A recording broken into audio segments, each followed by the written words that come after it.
I think to that point, like we at CA, we have pipelines with HBCUs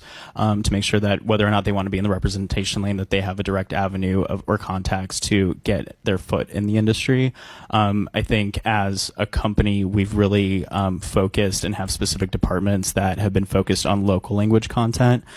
We have an entire like CA Africa department that's really focused on the different subregions and the talent, both on the lit and talent side that's coming out of them, and making sure that there's a direct pipeline to help cross them over into our market, but also make sure that the deals and the living wages that they're getting are growing and matching the industry that we have here in LA and in Hollywood.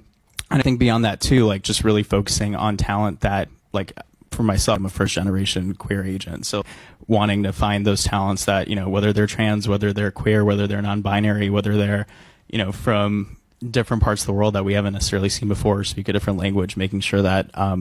if they're actually talented and there's something in them. And I think now that we see that there's been such a different push amongst the industry towards wanting and putting those people to work and having underrepresented voices being in the forefront of content, like not only is it the right thing to do, but it's also a smart business decision. And I think that's personally what gets a lot of my generation, I think a lot of us here on this stage, excited that we can kind of be like the new wave of representation and kind of kick the old guard to the side.